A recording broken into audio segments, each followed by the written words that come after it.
السلام عليكم. بدون دلك بدون عجن وبدون تعب غادي نحضر معكم ملوي بالزيتون والزعتر، من احسن والذ الطرق اللي ممكن توجدي بها الملوي لوليداتك لعائلتك للطفل ضيافك. كيجي كيحمر الوجه، كيتخرشش، هشيش بزاف ورطب ولذيذ.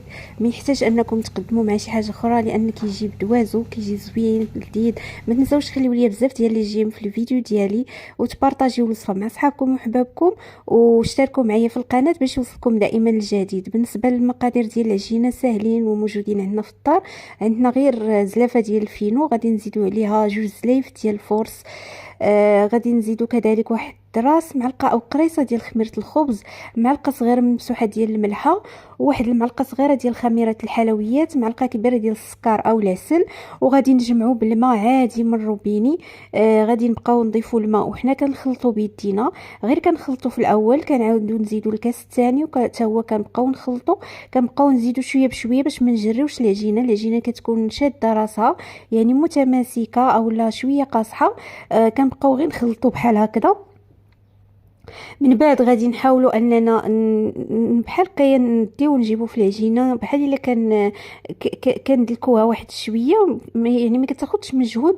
هي غير خاص داك الطحين يختفي ويندمج مزيان مع المكونات الاخرى ومع الماء، ما يبقاش يبان الطحين وصافي. والعجينه كتبقى قاصحه بحال هكذا. كنديروها فواحد البلاستيكه، من بعد ما كندهنوها بواحد شويه ديال الماء. شفتوا معايا انا راه ديتها وجبتها شويه صافي. كندهنها بشويه ديال الزيت، واحد النقيطه ديال الزيت، وكنديرها في واحد البلاستيك غذائي، وكنسد عليها وكنخليها في الكوزينه.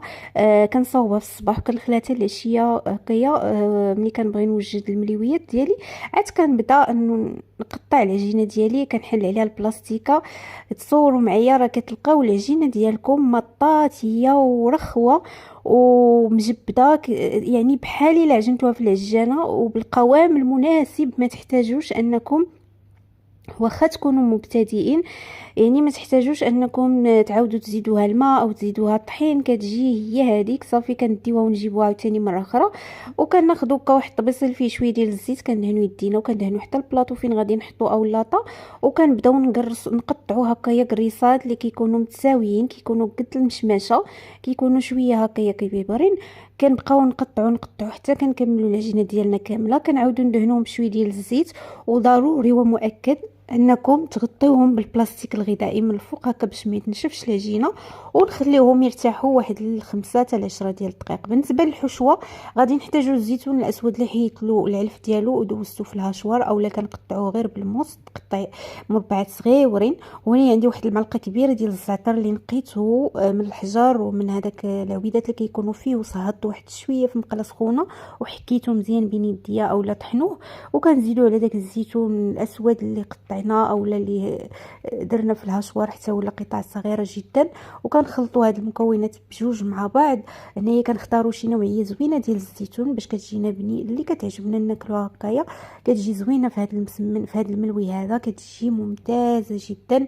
يعني هاد الوصفه الا جربتوها ما غتندموش عليها نهائيا.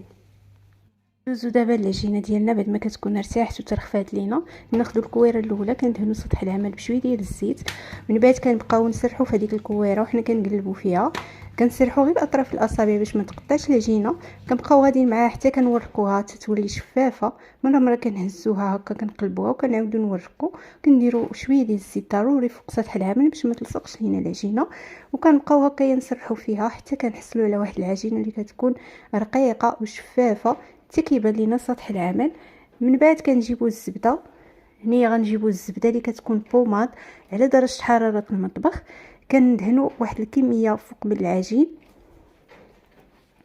كندهنوها بالكامل مزيان. من بعد كنجيبوا شويه ديال الفينو وتنرشوا به حتى هو. كنديروا واحد الرشيشه خفيفه ديال الفينو.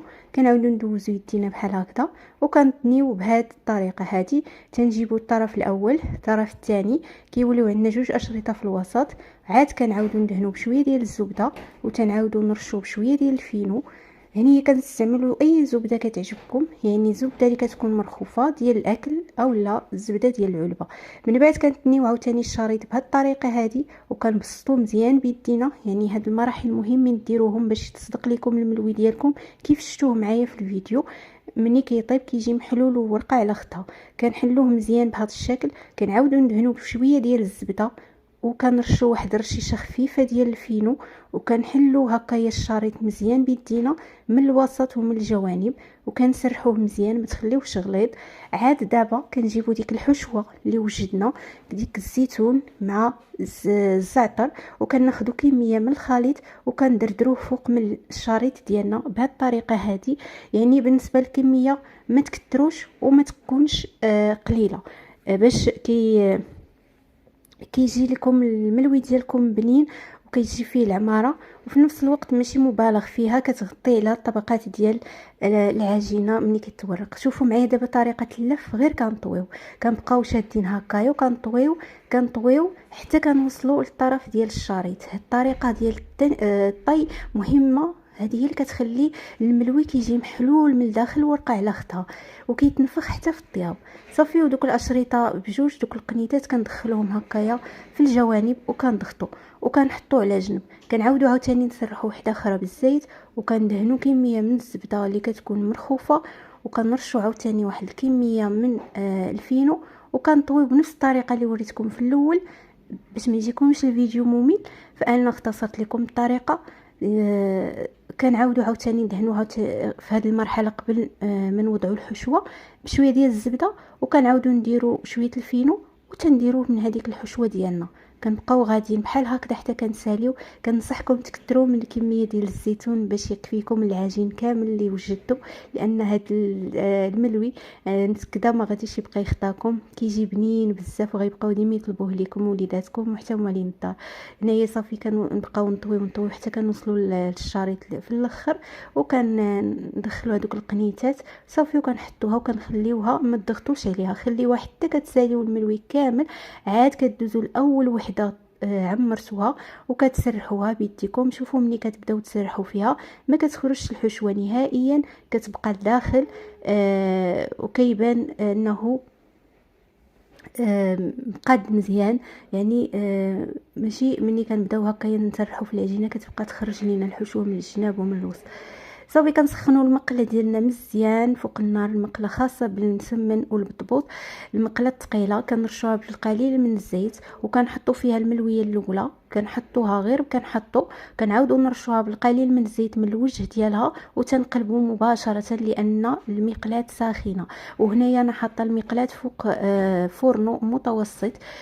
كنبقاو نقلبوا انايا زربت لكم المراحل حتى كتحمر من الجهتين وكتبدا تنفخ. هي راه الراسه كتبدا تنفخ، كنضغطوا عليها بحال هكا شويه غير في هذوك الجوانب اللي ما كيكونوش وصلاتهم العافيه باش كيتحمر كلشي. صافي وكتنفخ كامله وتا داك الهواء تيدخل ليها كلها لداخل، كتجي محلوله من الداخل. مفشفش هذا الملوي ومقرمش لانه كيطيب على المهل ديالو وكيطيب على حقو طرقو، وحتى طريقه الطي اللي درنا ممتازه جدا.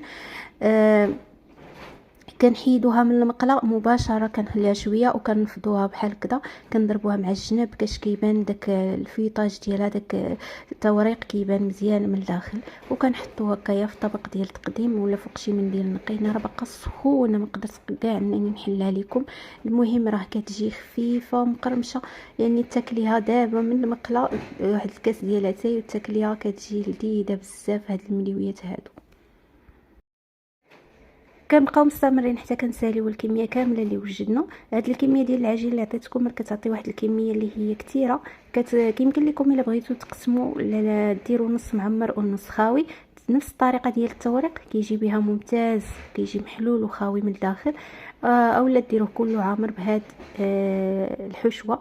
الا كنتو غديروه كامل معمر بهاد الحشوه فضاعفوا الكميه ديال الحشوه باش تكفيكم الكميه ديال العجين كلها، لانه كيجي لذيذ صراحه. تتحتفظوا به حتى في المجمد هكايا ملي كتبغيو كتعاودوا تسخنوه راه كيرجع بحال الا يلاه طيبتيه، كيتقرمش وكيجي مورق وخفيف بحال الا عاد حطيتيه من المقله يلاه طيبتيه. كنتمنى انكم تجربوا الوصفه، كتجي ممتازه ولذيذه، وشاركوها مع صحابكم وحبابكم. طريقه ديال هذا الملوي هذا كيجي بوحدو خفيف وهشيش ولذيذ بزاف. كنتمنى انكم تجربوا الوصفه وتبارطاجيو مع صحابكم وحبابكم وتخليوا لي لي جيم ديالكم وتشتركوا معايا في القناه باش يوصلكم دائما الجديد اللي غادي نحط لكم نتوما الاولين.